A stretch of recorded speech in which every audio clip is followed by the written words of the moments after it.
அனைவருக்கும் வணக்கம். 8ஆம் வகுப்பு தமிழ் பாடத்துல இருக்கிற சொல்லும் பொருளும் பகுதியிலிருந்து 100 மாதிரி வினாக்கள நம்ம இந்த வீடியோல பார்க்க போறோம். எல்லாரும் சிறப்பு ஆசிரியர் தகுதி தேர்வுக்கு முழு மூச்சா தயாராகிட்டு இருப்பீங்கன்னு நம்புறேன். முயற்சியுடையோர் இகழ்ச்சி அடையார் அப்படின்னு ஒரு முதுமொழி இருக்கு தமிழ்ல. தெய்வத்தான் ஆகாதெனினும் முயற்சி தம் மெய்வருத்த கூலி தரும் அப்படின்னு வள்ளுவர் கூட சொல்லியிருக்கிறாரு. கடவுளே முடியாது அப்படின்னு நினைச்சு நமக்கு இதை கொடுக்க கூடாதுன்னு நினைச்சு இருந்தா கூட நாம கஷ்டப்பட்டோம்னா நம்முடைய முயற்சி கண்டிப்பாக இதை நமக்காக சாத்தியமாக்கும். இந்த ஒரு நற்கருத்தோட நம்ம இந்த மாதிரி வினாக்களுக்குள்ள போலாம். நிரந்தரம் என்ற சொல்லின் பொருள். நிரந்தரம்னா உங்களுக்கு தெரியும். நிரந்தரமா அப்படின்னா எக்காலமும். இப்போ காலம் முழுமையும். ஆப்ஷன் ஏ வந்து சரியான விடை. அடுத்து வன்மொழி என்றால் என்ன? வன்மொழி என்றால் வளமை மிக்க மொழி. 8வதுல முதல் இயல்ல முதல் பாட்டு தமிழ் மொழி வாழ்த்துல இந்த லைன் வருது. தமிழ் மொழி இலக்கிய வளமிக்க மொழி. அதான் அதுக்கு அர்த்தம். அப்ப வன்மொழி என்றால் வளமை மிக்க மொழி. அடுத்து வைப்பு என்ற சொல்லின் சரியான பொருள் நான் கேட்டிருக்காங்க. அதே பாட்டில் தான் ஏழ்கடல் வைப்பினும் தன்மனம் வீசி இசை கொண்டு வாழியவை அப்படின்னு பாரதியார் தமிழ் மொழியை புகழ்ந்து பாடுவார். இப்போ ஏழ்கடல் வைப்பினும் ஏழ்கடலால் சூழப்பட்ட இந்த நிலப்பகுதி முழுவதும் உன்னுடைய புகழ் ஓங்குக அப்படின்னு சொல்லிட்டு பாரதியார் சொல்லுவார். அப்போ வைப்பு என்றால் நிலப்பகுதி. இசை என்றால் இப்போ நான் சொன்ன அதே லைன் தான். ஏழ்கடல் வைப்பினும் தன்மனம் வீசி இசை கொண்டு வாழியவை அப்படின்னு பாரதியார் தமிழ் மொழியை புகழ்வார். ஏழ்கடலால் சூழப்பட்ட இந்த நிலப்பகுதி முழுவதும் மனம் வீசி புகழ் கொண்டு வாழ்க அப்படின்னு சொல்லுவார். அப்போ இசை என்றால் புகழ் என்று பொருள். அடுத்து சூழ்கலி என்ற சொல்லின் பொருள் சூழ்ந்துள்ள அறியாமை இருள். அடுத்து தொல்லை என்றால் உங்களுக்கு தெரியும். தொல்லை தராரா எனக்கு அப்படின்னு சொல்றோம். தொல்லைனானது துன்பம். அடுத்து மரபு என்றால் உங்களுக்கு தெரியும். காலகாலமாக பின்பற்றிட்டு வர ஒரு வழக்கத்தை தான் நம்ம மரபுன்னு சொல்றோம். அப்ப மரபு என்றால் வழக்கம் என்று பொருள். அடுத்து மயக்கம் என்றால் கலவை என்று பொருள். மயக்கம் என்றால் கலவை. திரிதல் என்றால் மாறுபடுதல். நம்ம விகார புணர்ச்சியில பார்த்துருக்கிறோம். தோன்றல் விகாரம், திரிதல் விகாரம், கெடுதல் விகாரம். தோன்றல் விகாரம்னா புதுசா ஒரு எழுத்து தோன்றும். திரிதல்னா இருக்கிற ஒரு எழுத்து வந்து வேற ஒரு எழுத்தாக மாறுபடும். எடுத்துக்காட்டா கல் கூட்டல் சிலை வந்து கற்சிலை ஆகும். அதாவது இல்லு வந்து இர்ரா மாறுது இல்லைங்களா? அப்போ திரிதல் என்றால் மாறுபடுதல். அது பேரு திரிதல் விகாரம். சரிங்களா? அடுத்து இருதிணை என்றால் உங்களுக்கு தெரியும். உயர்திணை அக்ரிணை. அடுத்து செய்யுள் என்றால் உங்களுக்கு தெரியும். பாட்டு. வழாமை என்றால் தவறாமை என்று பொருள். தழால் என்றால் தழுவுதல் அல்லது பயன்படுத்துதல். ஐம்பால் என்றால் உங்களுக்கு தெரியும். ஆண்பால், பெண்பால், பலர்பால், பலவின்பால், ஒன்றன்பால் ஆகியவை ஐம்பால்கள். அடுத்து தூண்டுதல் என்றால் உங்களுக்கு தெரியும். ஆர்வத்தை தூண்டுதல் அப்படின்னு சொல்கிறேன் இல்லைங்களா? அப்படின்னா வரும் ஆர்வம் கொள்ளுதல். பயிலுதல் என்றால் பள்ளியில் கல்வி பயில்றான் அப்படின்னு சொல்கிறாங்க இல்லைங்களா? அப்போ பயிலுதல் என்றால் படித்தல். ஈரம் என்றால் பேச்சு வழக்கில் சொல்லுவோம். உனக்கு நெஞ்சில் ஈரம் இல்லையா அப்படின்னு கேட்போம் இல்லைங்களா? அப்போ ஈரம் என்றால் இரக்கம். நாணம் என்றால் வெட்கம். முழவு என்றால் இசைக்கருவி. முழவை மீட்டும் வல்லை பாட்டு அப்படின்னு வரும். முழவு என்றால் இசைக்கருவி. அடுத்து செஞ்சொல் என்றால் திருந்திய சொல். நன்செய் என்றால் உங்களுக்கு தெரியும். நஞ்ச நிலம் அப்படின்னு சொல்லுவீங்களா? அதாவது நிறைந்த நீர் வளத்தோடு பயிர்கள் விளையும் இடம் வந்து நஞ்சை நிலம்.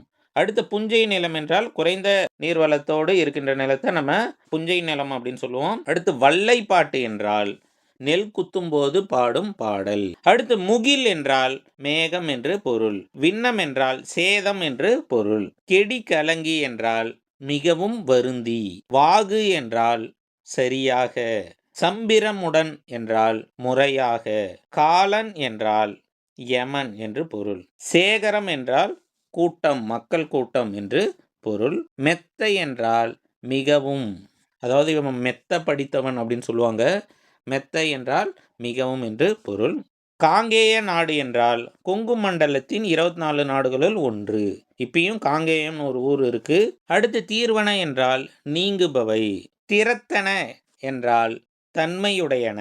உவசமம் என்றால் அடங்கி இருத்தல். கூற்றவா என்றால் கூறுகளாக. இப்ப கூற்றவா என்றால் பிரிவுகளாக. நிழல் இகழும் என்றால் ஒளி பொருந்திய. பூனாய் என்றால் அணிகலன் அணிந்தவளே. பேர்தற்கு என்றால் அகற்றுவதற்கு என்று பொருள்.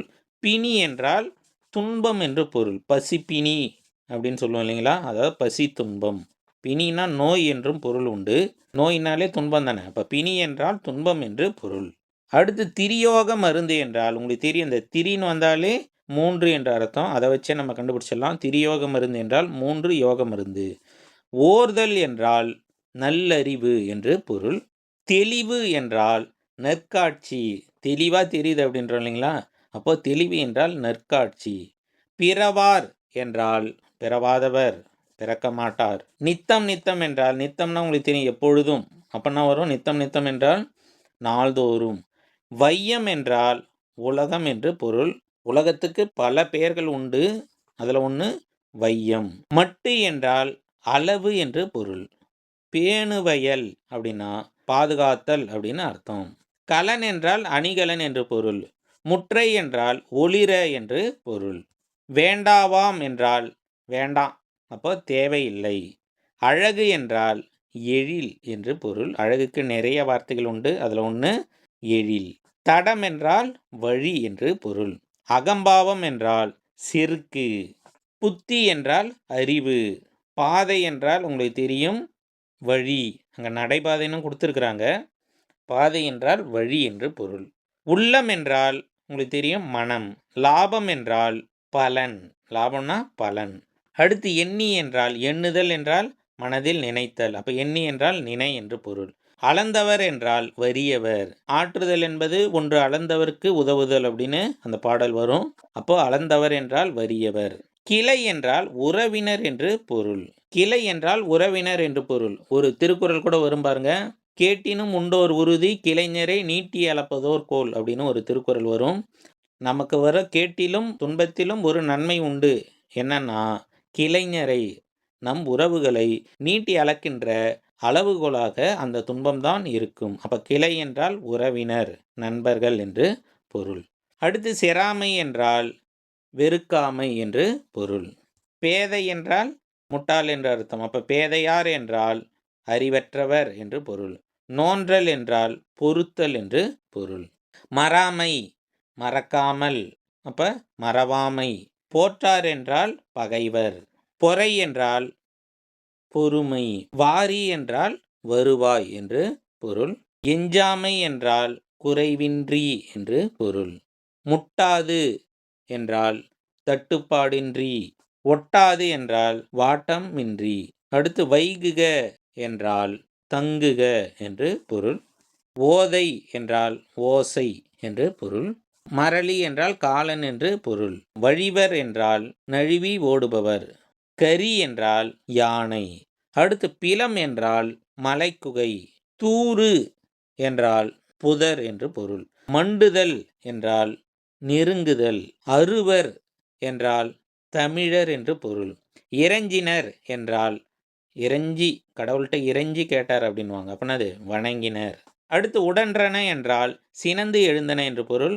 முழை என்றால் மலைக்குகை என்று பொருள். ஜீவன், ஜீவன் சொல்லுவோம், ஆக்சுவலாக அது தமிழ் சொல் கிடையாது.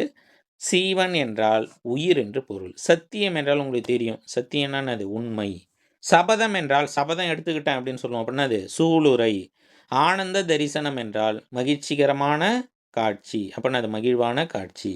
மோகித்து என்றால் விரும்பு என்று பொருள். நமன் என்றால் யமன் என்று பொருள். நாமார்க்கும் குடியெல்லோம் நமனை எஞ்சோம் அப்படின்னு ஒரு பாடல் உண்டு. நாம் யாருக்கும் குடியெல்லோம்னா அடிமை இல்லை, நாம் யாருக்கும் அடிமை இல்லை. நமனை எஞ்சோம், யமனை பார்த்து கூட அஞ்ச மாட்டோம். அப்போ நமன் என்றால் யமன் என்று பொருள். நாணாமை என்றால் நாணுதல் என்றால் வெட்குதல். நாணாமைன்னா கூசாமல், வெட்காமல் அப்படின்னு அர்த்தம். அப்போ டி கூசாமல். சித்தம் என்றால் உள்ளம் என்று பொருள். உய்மின் என்றால் ஈடேறுங்கள் என்று பொருள். நம்பர் என்றால் அடியார். ஈயில் என்றால் வழங்கினால் என்று பொருள். ஈதல் என்றால் கொடுத்தல், வழங்குதல் அப்படின்னு அர்த்தம். அப்போ ஈயில் என்றால் வழங்கினால் என்று பொருள். அடுத்து படமாட கோயில் என்றால் படங்கள் அமைந்த மாடங்களுடைய கோயில். அடுத்து பகராய் என்றால் தருவாய். பராபரம், பராபரமே என்றால் இறைவனே, மேலான பொருளே. அப்போ மேலான பொருள் என்று அர்த்தம் பராபரம் என்றால். அழுக்காறு என்றால் பொறாமை. இவ்வளோதாங்க 8ஆம் வகுப்பு தமிழ் பாடத்தில் இருக்கிற சொல்லும் பொருளும் பகுதியிலிருந்து 100 மாதிரி வினாக்களை நம்ம இந்த வீடியோவில் பார்த்துருக்குறோம். இந்த கொஷின் பேப்பர் வந்து ஏஐ மூலயமா தயாரிக்கப்பட்டது, அதனால் ஒரு சில சின்ன சின்ன தவறுகள் இங்கங்கே இருந்தது. ஆனால் குட், நம்ம இந்த மாதிரி கொஷினை எடுத்து நமக்கு அது தெரியுதா தெரியலையான்னு பார்க்குறதுல நமக்கு ஒரு தன்னம்பிக்கை வரும். பரவாயில்ல, நமக்கு இதுக்கெல்லாம் ஆன்சர் தெரியுதுன்ற தன்னம்பிக்கை வரும். அடுத்த வீடியோ நம்ம எதை பற்றி கொடுக்கலான்றத கமெண்ட் பாக்ஸில் சொல்லுங்கள். இந்த வீடியோவை பற்றி உங்களுடைய மேலான ஃபீட்பேக் வந்து எனக்கு தேவைப்படுது. அதனால் இந்த வீடியோவோட ஃபீட்பேக்கையும் கமெண்ட் பாக்ஸில் சொல்லுங்கள். லைக் பண்ணிங்கன்னா பக்கத்தில் ஹைப்புன்னு ஒரு பட்டன் வரும். அந்த ஹைப்பு கொடுத்துட்டு கமெண்ட் பாக்ஸில் எஸ்ன்னு சொல்லிட்டு கமெண்ட் பண்ணிங்கன்னா நான் உங்களுக்கு இந்த வீடியோவோட பிடிஎஃப் வந்து உங்களுக்கு தருவேன். நம்ம வந்து ஒரு வாட்ஸ்அப் குரூப் ஓப்பன் பண்ணியிருக்கிறோம். அந்த வாட்ஸ்அப் குரூப்போட லிங்க்கையும் நான் ஃபஸ்ட்டு கமெண்ட்டில் தரேன். அது மூலயமா நீங்கள் அந்த வாட்ஸ்அப் குரூப்பில் இணைஞ்சிட்டிங்கன்னா உங்களுக்கு இந்த வீடியோவோட பிடிஎஃப் கிடைக்கும். தேங்க்யூ, பாய், டேக் கேர்.